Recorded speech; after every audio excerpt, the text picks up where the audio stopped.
semuanya. Kali ini saya akan berbagi topik yang tak kalah lezatnya dengan topik yang saya bagikan sebelumnya. Saya katakan kenapa lezat, karena apa? Sebetulnya kita ini menjadi orang Kristen sangat dimanja oleh Tuhan. Tetapi saya tidak sedang berkata-kata bahwa kita bisa mempermainkan Tuhan atau menganggap remeh dengan kasih karunia itu. Tetapi setelah saya memahami kebenaran firman Tuhan, terlebih di Perjanjian Lama, saya belajar bagaimana Tuhan memperlakukan umatnya ketika bangsa Israel dibawa dari Mesir. Dalam perjalanannya mereka memberontak. Lalu kemudian setelah mereka sampai di tanah perjanjian, mereka berubah setia. Mereka mengikuti Allah bangsa-bangsa lain yang berada di sekitar mereka. Pada saat itulah kemudian Tuhan mengirimkan nabi-nabinya untuk meminta mereka kembali, berbalik, bertobat. Nah, jadi Tuhan yang kita sembah itu adalah Tuhan yang Maha Kasih. Dalam konteks-konteks seperti ini, saya berani untuk memberikan penekanan bahwa Tuhan itu kasih, Tuhan itu sabar ketika kita masih memiliki waktu untuk bertobat. Jadi ketika mereka kemudian berubah setia, lalu mereka mengikuti Allah bangsa-bangsa lain, Tuhan mengirimkan nabi-nabi untuk memperingatkan mereka. Tuhan tidak serta-merta menghukum mereka, membinasakan mereka, memurkai mereka, enggak. Tetapi Tuhan mengirimkan nabi-nabinya untuk mengingatkan mereka supaya mereka bertobat. Saya ada ayat firman Tuhan yang saya kutip dari Yehezkiel 33 ayat 11. Dikatakan seperti ini. Katakanlah kepada mereka, demi aku yang hidup, ini yang ngomong Tuhan. Demikianlah firman Tuhan Allah, aku tidak berkenan kepada kematian orang fasik. Dan ayat ini juga didukung oleh salah satu ayat di Perjanjian Baru yang berkata bahwa Tuhan menghendaki semua orang diselamatkan. Tuhan tidak menghendaki, tidak merancangkan kematian, kebinasaan untuk umatnya sebetulnya. Saya lanjutkan, aku tidak berkenan kepada kematian orang fasik, melainkan aku berkenan kepada pertobatan orang fasik itu dari kelakuannya, supaya ia hidup. Bertobatlah dari hidupmu yang jahat itu. Mengapakah kamu akan mati, kaum Israel? Nah, ini adalah salah satu bukti dari apa yang saya katakan bahwa Tuhan itu kasih, Tuhan itu sabar. Judul daripada sharing saya pada video ini adalah mestinya manusia tidak harus binasa. Mestinya manusia tidak harus binasa. Kalau orang percaya Yesus sebagai Tuhan dan juru selamat, lalu kemudian menaati perintahnya, gak harus binasa. Karena Tuhan menciptakan manusia itu bukan untuk main-mainan, diciptakan lalu hidup terus dimatiin gitu ya, gak gitu. Tuhan punya rencana setiap orang bahkan harus diselamatkan, ingin diselamatkan, karena Tuhan tidak berkenan atas kematian, kebinasaan manusia ciptaannya sendiri, karena Tuhan mengasihi manusia. Tetapi bagi kita orang Kristen, bukan cuma percaya, tadi saya katakan bahwa kita harus memiliki ketaatan terhadap perintah Tuhan. Di Roma 3 ayat 23 katakan bahwa karena semua orang telah berbuat dosa dan telah kehilangan kemuliaannya. Jadi manusia itu sudah berbuat dosa, telah kehilangan kemuliaan. Dari sejak Adam pun manusia sudah berdosa. Nah, berarti manusia itu perlu pertobatan untuk rekonsiliasi dengan Tuhan. Nah, tetapi yang fakta yang memprihatinkan adalah manusia tak terkecuali orang Kristen merasa nggak perlu bertobat. Padahal Tuhan tidak pernah menolak pertobatan. Saya ulangi, Tuhan tidak pernah menolak pertobatan.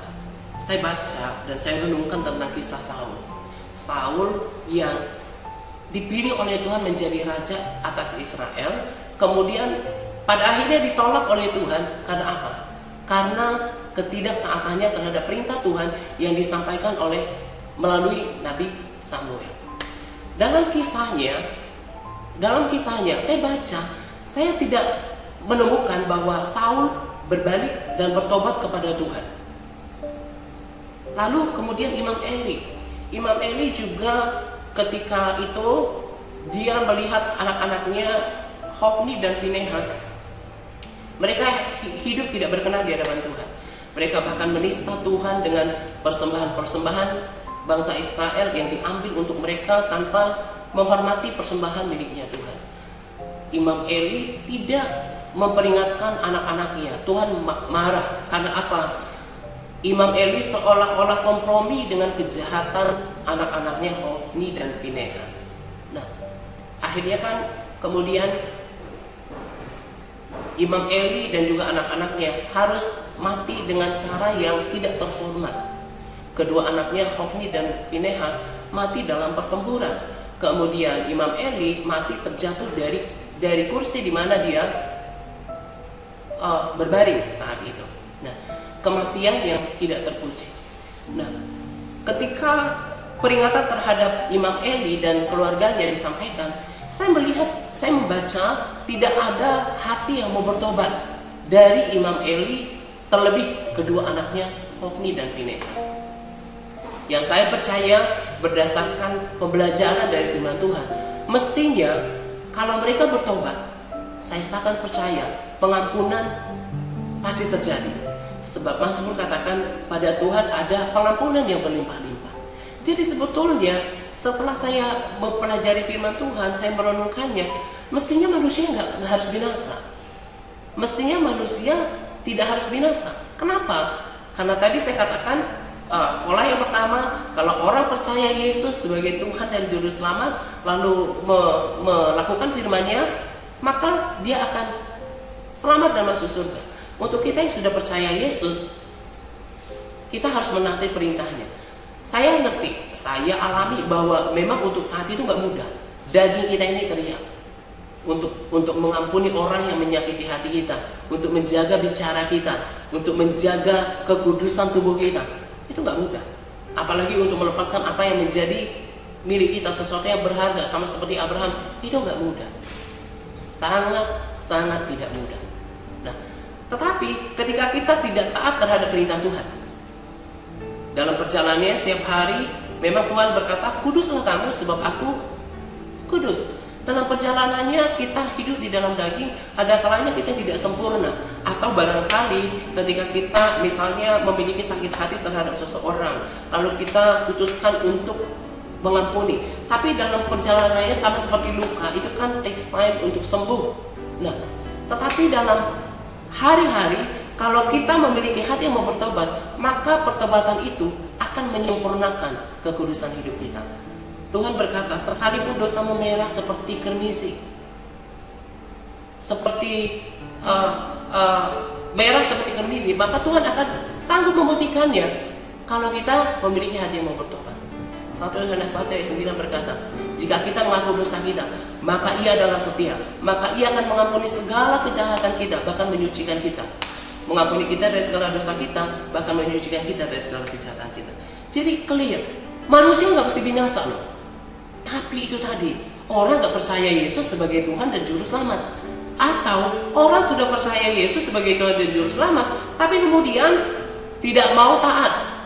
Nah, sudah tidak taat praktek hidupnya, gak mau bertobat pula. Padahal pertobatan itu tidak pernah ditolak oleh Tuhan. Saya sudah baca firman Tuhan, Tuhan tidak pernah menolak pertobatan.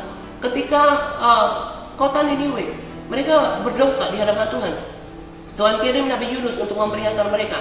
Akhirnya bangsa ini merendahkan hatinya di hadapan Tuhan. Mereka bertobat, bahkan sampai hewan-hewan disuruh puasa gitu. Itu kemudian membatalkan hukumannya. Contoh lain adalah Daud. Daud ini kurang jahat apa? Dia merencanakan pembunuhan. Dia merencanakan pembunuhan terhadap Uria. Saya sedang baca di 2 Samuel gitu ya. Betapa hati nurani Daud ketika itu sudah dikuasai oleh kejahatan. Bayangkan, dia kirim surat kepada panglima perangnya orang Israel waktu itu, untuk kemudian menempatkan Uria di barisan depan peperangan. Coba pahami gitu ya. dia bawa surat. Dia terima surat dari Daud, dan isi surat itu adalah merancangkan kecelakaan atas dirinya. Di mana hati nurani Daud? Itu jahatnya luar biasa, merencanakan pembunuhan atas Uria, dan yang membawa perintah untuk kemudian menempatkan Uria di medan, di bagian depan, di barisan depan area pertempuran, itu adalah dirinya sendiri. Dia membawa surat perintah kematian atas dirinya sendiri, dan dia nggak tahu. Dan Daud tahu itu. Isi surat itu adalah mencelakakan, menghabisi nyawa orang. Di mana hati nuraninya? Kalau zaman sekarang pada era sosial media lagi bebas orang mengungkapkan pendapat, itu saya berpikir menjadi buah titik. Tetapi apa yang terjadi? Daud mengenal Tuhan. Dia bertobat, dia berpuasa, dia merendahkan hatinya. Akhirnya oleh Tuhan melalui Nabi Nathan dikatakan bahwa dosamu sudah disingkirkan. Karena apa? Ada hati yang mau bertobat. Akhirnya berdasarkan kesaksian banyak orang bahwa Daud berada di surga, dan kesaksian firman Tuhan yang tidak bisa diragukan oleh semua kalangan apapun denominasi yang percaya bahwa Alkitab adalah kitab suci, ditulis bahwa Kisah Para Rasul 13 ayat 22 bahwa Daud seorang yang berkenan di hadapan Tuhan. Padahal dia jahat. Tadi saya katakan apa kurang jahatnya Daud merencanakan pembunuhan terhadap Uria dan membuatkan surat untuk penghabisan nyawa Uria sendiri. Coba bayangkan di mana hati nurani Daud. Lalu kemudian setelah itu dia ambil istri Uria. Jahat itu. Tetapi seolah bertolak belakang, seolah kontradiktif dengan isi Kisah Para Rasul 13 ayat 22. Kok katanya Daud seorang yang berkenan di hadapan Tuhan? Padahal dia pendosa besar. Dan menurut saya dosa Daud tidak lebih kecil daripada dosa Saul. Tetapi kemudian kenapa berbeda nasib? Karena Daud memiliki hati yang mau bertobat. Makanya saya katakan bukan ide saya, tapi oleh pewahyuan daripada Roh Kudus. Saya tahu ini adalah hikmah dari Tuhan yang ingin memberikan pesan yang melegakan buat kita. Sebetulnya kita nggak perlu binasa asal kita mau taat. Tapi dalam perjalanannya kita barangkali tidak langsung lulus dalam ketaatan. Bertobat setiap hari. Doa Bapa kami yang diajarkan oleh Tuhan Yesus sendiri mengajarkan kita, ampunilah kami akan kesalahan kami, sebagaimana kami mengampuni orang yang bersalah kepada kami. Itu adalah doa harian. Itu kan serangkai dengan doa yang meminta, berikanlah kami pada hari ini makanan kami yang secukupnya. Berikan kami pada hari ini makanan kami yang secukupnya, dan ampunilah kami. Jadi ya memang sebagaimana kita harus berdoa tiap hari, pada saat yang sama kita melakukan pertobatan. Ini yang menjagai jiwa kita supaya tidak sampai binasa. Betapa bahagianya sebetulnya menjadi orang Kristen. Gak perlu harus dia binasa, gak perlu harus dia masuk neraka, asal belajar untuk taat. Dan kalau dalam perjalanannya kita gak langsung sempurna, Tuhan sediakan satu tools dalam tanda kutip, pertobatan. Sebab Tuhan tidak pernah menolak pertobatan. 1 Yohanes 1 ayat 9 tadi saya sudah bacakan. Jika kita mengaku dosa kita, maka Ia adalah setia dan adil. Maka Ia akan mengampuni segala dosa kita, bahkan menyucikan kita dari segala kejahatan. Yang penting, lihat hati kita. Kita memang sengaja mempermainkan Tuhan, niat mau memberontak, tidak taat, atau memang kita sudah berusaha untuk hidup benar, tapi dalam perjalanannya, ternyata keceplos dalam perkataan, jatuh dalam dosa apapun. Kita datang kepada Tuhan dengan pertobatan, sama seperti praktek hidup yang dilakukan oleh Daud. Hati yang bertobat, berkenan kepada Tuhan, dan Tuhan tidak pernah menolak orang yang datang bertobat kepadanya. Sebesar apapun, semerah seperti kermisi pun Tuhan bisa putihkan. Nah, kiranya apa yang saya bagikan ini disimpan di dalam hati, dipraktekkan. Kita tidak mestinya binasa, karena Tuhan sudah mengerjakan keselamatan bagi kita. Tetapi bukan kemudian mempermainkan pertobatan ini. Tadi saya katakan pertobatan itu dipakai untuk menyempurnakan ketaatan yang sudah kita usahakan. Tapi bukan berarti jatuh bangun dalam dosa, besok buat dosa dengan sengaja, besok lusa melakukan dosa dengan sengaja, sudah tahu kebenaran tapi sengaja melanggarnya. Tuhan yang melihat hati. Saya berpikir bahwa pertobatan yang seperti ini sama saja dengan mempermainkan Tuhan. Tetapi kalau kita sudah tahu kebenaran, kita sudah bertekad untuk menjadi pelaku firman, kalau dalam perjalanannya belum sempurna, ada pertobatan yang Tuhan sediakan untuk kemudian selalu kita dapatkan pembaharuan, pengampunan daripada Tuhan, tanpa bermaksud mempermainkan Tuhan itu sendiri. Lalu bagian yang terakhir yang saya katakan bahwa bagaimana caranya untuk bertobat? Lewat doa, itu yang pertama, lewat doa. Lalu kemudian di Amsal 28 ayat 13 berkata, siapa menyembunyikan pelanggarannya tidak akan beruntung, tetapi siapa mengakuinya dan meninggalkannya akan disayangi. Mengakui itu berarti dengan mulut. Lebih terang lagi, firman Tuhan ini ajarin saya, ajarin kita, sangat dahsyat. Di Hosea 14 ayat 2, ayat 3, dikatakan seperti ini. Bawalah sertamu kata-kata penyesalan. Saya ulangi ya, Hosea 14 ayat 3. Bawalah sertamu kata-kata penyesalan. Berarti berkata-kata, mengakui di hadapan Tuhan. Tuhan, tadi aku sudah salah dalam hal ini. Saya tahu aku berdosa. Gak usah berkelit dan membela diri dengan, oh tadi karena begini situasinya, itu gak berkenan di hadapan Tuhan. Jujur aja, Tuhan tidak kemudian menjatuhkan hukuman, tapi Tuhan butuh kejujuran. Ketika kita katakan, Tuhan tadi saya salah ucap, tadi saya punya hati yang seperti ini, mungkin saya punya pikiran yang tidak baik itu. Bawalah sertamu kata-kata penyesalan dan bertobatlah kepada Tuhan. Katakanlah kepadanya, ampunilah segala kesalahan sehingga kami mendapat yang baik, maka kami akan mempersembahkan pengakuan kami. Dahsyat ya, firman Tuhan mengajar kita banyak hal. Sekali lagi saya katakan, Anda dan saya, saudara dan saya, gak mesti hidup binasa. Sudah punya Yesus, anugerahnya, dia menjamin keselamatan, tetapi tidak cukup di situ. Kita harus lakukan bagian kita menjadi pelaku firman.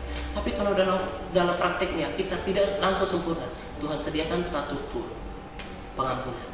Itu kenapa di dalam pelayanan ini saya ajarkan dan saya berikan teladan kepada orang-orang yang saya layani untuk mereka berdoa.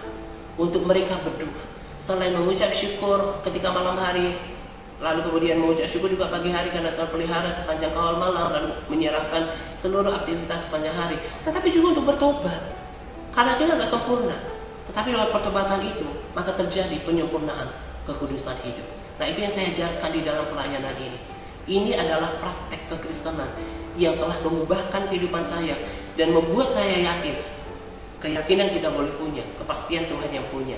Tetapi saya yakin, kalau saya praktekkan kekristenan seperti ini, hidup dalam pembacaan firman Tuhan, bertekun dalam doa, berkomitmen, berjuang untuk menjadi pelaku firman. Tetapi kalau dalam faktanya saya nggak langsung sempurna, Tuhan punya satu lagi cara untuk saya betul-betul disamakan oleh Tuhan, pertobatan. Kata Tuhan, bagaimana kata firman Tuhan? Mengakuinya. Kalau salah hari ini, Roh Kudus sadarkan ada dosa ABC, akui. Seperti Hosea katakan tadi, bawalah sertamu kata-kata penyesalan. Tuhan, saya menyesal telah melakukan ini. Ampuni ya Tuhan.